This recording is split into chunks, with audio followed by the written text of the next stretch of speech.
Today, let's take a look back at the Chinese running shoes from this year. I'll pick one from each category and talk about why they made the cut and why others didn't. Who will be crowned as the best of the best? Let's find out.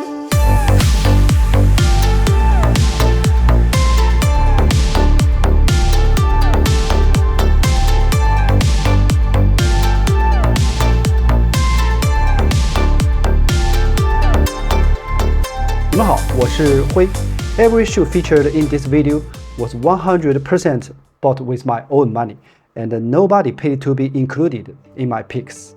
Let's start with the daily trainer, the most essential category for most runners. In the distance speed plot, it sits right in the middle. It covers your average pace and the typical run distance without fuss. Here is my personal rule: no carbon or mixed plates. Among Chinese brands, there are very few excellent non-plated trainers. This has a lot to do with both an immature consumer base and brands pushing the trend. This year, I've only tested 5 non-plated trainers, and my pick goes to Qiaodan Wind 3TR. Why do I sound a bit reluctant? Because of their logo. I really dislike the lack of confidence when sharing Chinese running shoes due to the unoriginal in design, and that goofy logo just adds insult to injury. I think I will keep reviewing Qiaodan in the future as long as it's a good shoe. The choice is yours. I'm just here, focused on the shoe itself. On the other hand, for runners on a budget, I think it's important to spend less on shoes and put their money toward your family, your life. That's part of why the 3TR stands out. This is a shoe that consistently stays under 250 renminbi. It not only keeps up performance-wise with much pricier options, but doesn't fall behind in build quality either. The foam isn't fancy, but it's really well tuned. I feel like it's absolutely perfect for daily training application. It squishes just the right amount, but still stays resilient and comfortable. It doesn't care how you land, and it feels nimble underfoot. Truly a set it and forget it kind of shoe. Ultimately, it beats the Li-ning Red Hair 8 Pro for me because of the drop. As a midfoot striker, a lower drop means more foam under the forefoot. I wanted extra cushion and a more substantial feel when I push off. It met my needs and became my top pick for the 2025 daily trainer.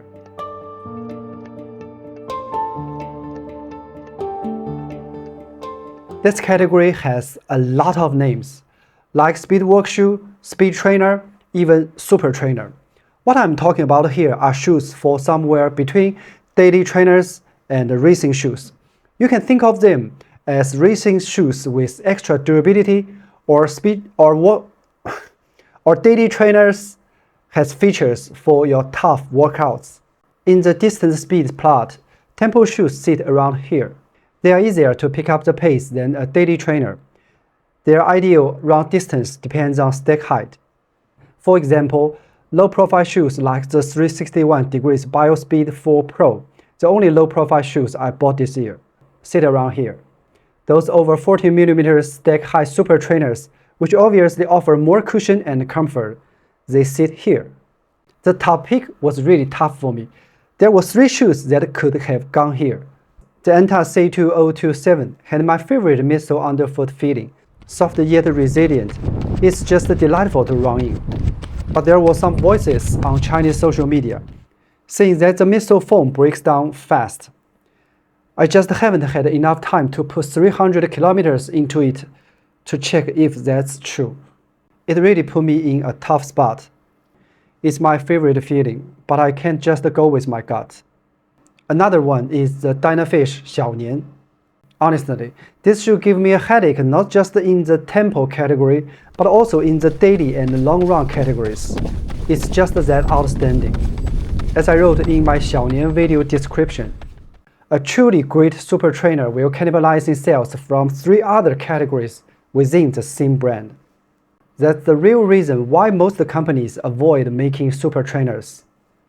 It's not a tech problem, it's a business one. The reason Dynafish can pull the trigger is simple. They don't have a lineup. They only have 2 shoes, so there is no internal competition. And a lot of the time, the reason we don't see many amazing super trainers isn't even about business, it's office politics. Imagine you are a running shoe product manager at a big company. If you propose making an all-rounder shoe, how do you think other shoes product manager would react? How do they treat you at team lunch? And if you hold company stock options, a beach vacation is waiting as long as you don't mess up, what would you do? Do you really want to stir the pot and prove you are the smartest? Or do you follow the routine, iterate your product? That's the unspoken reality. It's human nature. Alright, to keep the Xiaonian from completely dominating my picks this year, I came up with an excuse. Since Xiaonian is only sold in China and is always out of stock, I think unless something changes, like Dynafish selling it on AliExpress. So stay tuned for next year's best shoes to see where this shoe ranks. And from what I've seen, the higher ups at big companies have realized the trend. Next year, we'll see more super trainers from Chinese brands. Let's see how it holds up then. Ultimately, I landed on the li-ning Feidian 5 Challenger. It's not my favorite kind of shoe compared to the C2027, but I'm putting it on top because so many of you have been running really well in it, using it exactly how a tempo shoe should be used.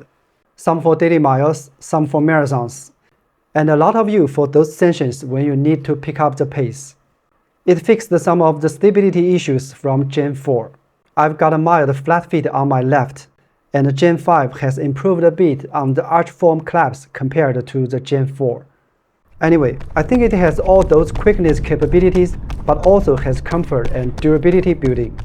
My top pick for the 2025 tempo shoe goes to the li-ning Feidian 5 Challenger.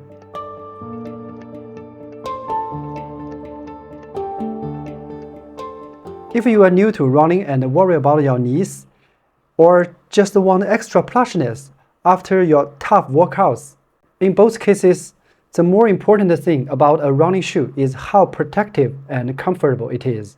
Those are the times you reach for your max cushion shoes.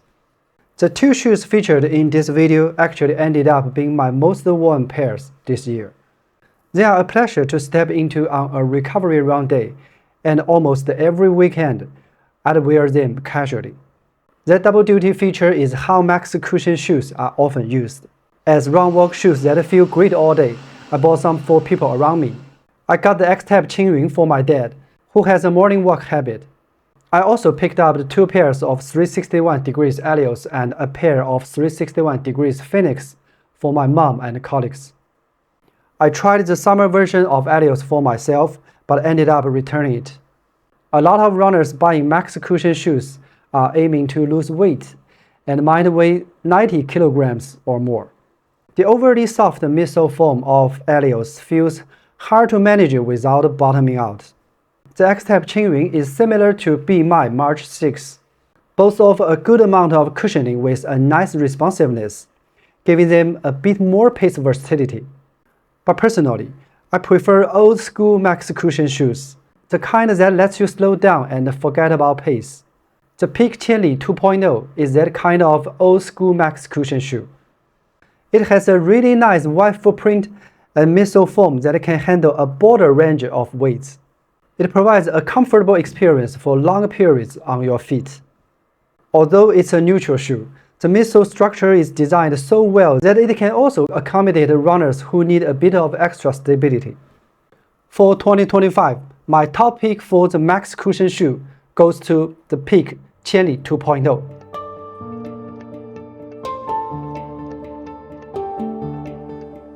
Before diving into specific models, I want to give you an overview. Over the past year, most racing shoes launched by Chinese brands have been on the firmer side. This is completely opposite to the taste of international brands. The Adidas Adios Pro 4 got noticeably softer than the Pro 3, and the Saucony Endorphin Elite 2 is the representation of extreme softness. So picking the top racing shoe this year was really a headache for me. I'm a soft shoe lover. I like stepping on clouds, and feeling like I have a big spring underfoot. Lord have mercy. Life is already tough. Please don't torture me with firm shoes. Among those I've tried this year, the only ones that are truly soft are the 361 degrees Furious Future 2 and the BMAI 3.0 Turbo.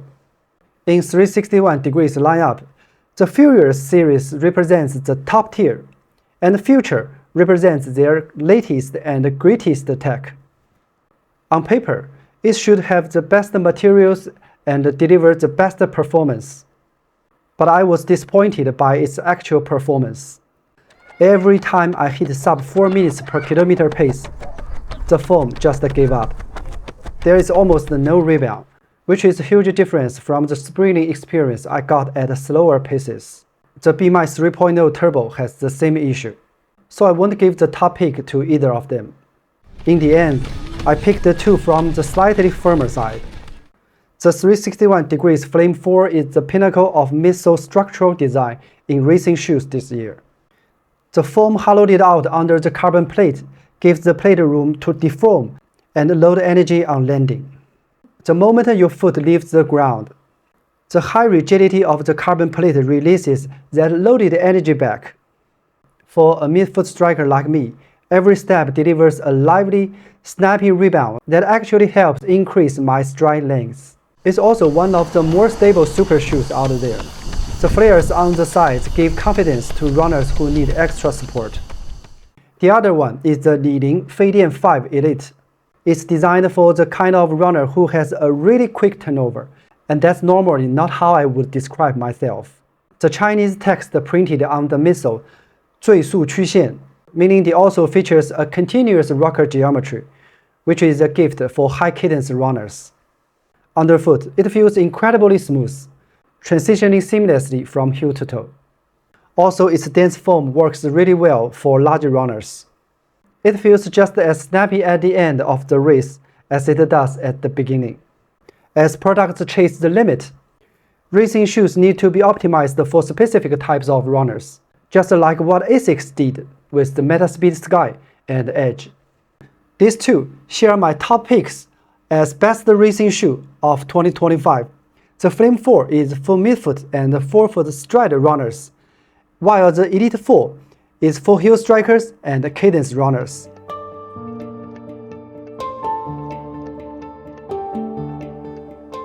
In the distance speed plot, it sits somewhere around here, kind of a cushioned shoe with more pace versatility, kind of a daily trainer with more distance versatility.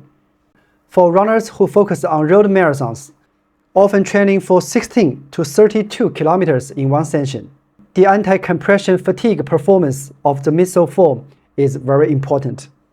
Out of all the shoes I tested this year that were marketed as long-run shoes, there was somewhere I pointed out in videos that the forefoot started to feel flat after a certain number of kilometers. I really want to use this opportunity to talk to my audience, especially new runners, about why thumb shoes got flattened by me, but you might not experience the same.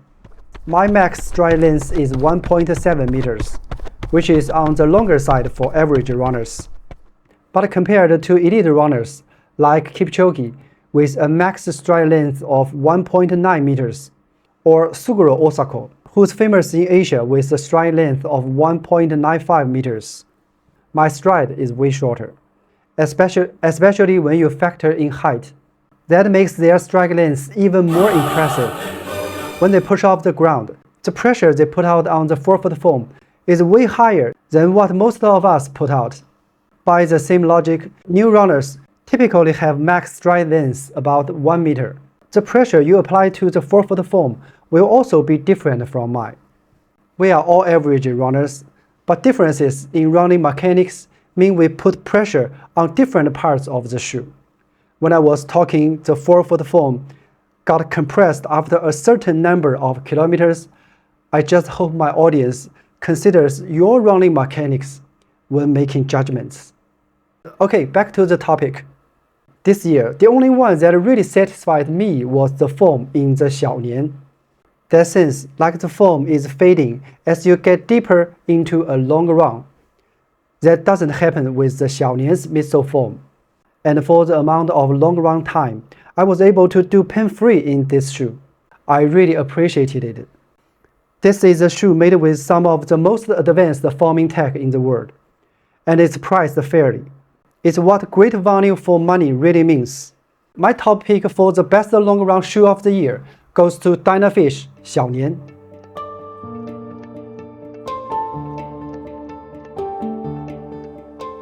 This year, I made 2 videos about trail shoes. For the third one, I had already shot all the B-roll footage, but I kept putting off making the video because I just didn't have the motivation. I don't want to pretend I don't care about video revenue, but I also don't want to sound like I'm begging for anything. Those 2 trail shoes videos brought in $2.82 and $8.86. Each shoe required at least 3 trips into the mountains to test. What can I even do with $2.82? It doesn't even cover the cost of drinks. That's the reality I'm facing. I don't want to spend too much time here talking about my own problems. Since I've already shot so many beautiful scenes, it would be a shame not to include them in a video. So sit back, enjoy the footage, and let me share my thoughts on Chinese brand trail shoes.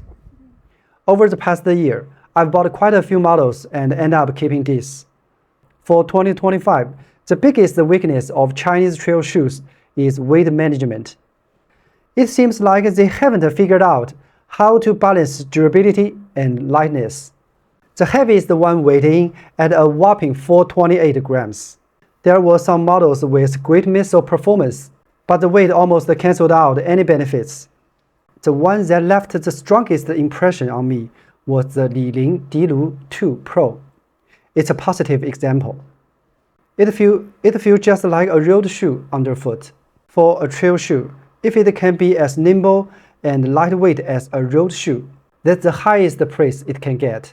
Unfortunately, I had to pass on it because of sizing. Li-ning only goes up to 45, and I need a 46 in this shoe. So I didn't have a chance to test it, but I still remember how it felt when I tried it on. Other than that, the best one this year is the shoe you've been seeing in this footage, the X-Tep Zhou Pro. My size 45 weighs 283 grams. X-Tep is known for making firm shoes, but in the trail world, a slightly firmer midsole foam is exactly what I love. It responds better on softer ground and doesn't make me feel like my legs are sinking. The combination of foam and plate gives this shoe the ability to go easy, but also go fast really well. The BOA-like fit system is another highlight. Super convenient and secure. It's a racing trail shoe, so the Vibram also lugs are a bit shallower than on training trail shoes to better handle high speeds. I think it's a really great trail shoe. It's just not as agile as the li-ning BMAI Pro. Ultimately, my 2025 best trail shoe goes to the X-Tep Zhou Pro. Those are my top picks for the best shoe of 2025. I'd love to hear what's been working well for you guys. Leave me a comment. Thanks for watching all the way to the end. I'll be bringing you more on Chinese running products. Follow if you are interested, and hope you have a good one.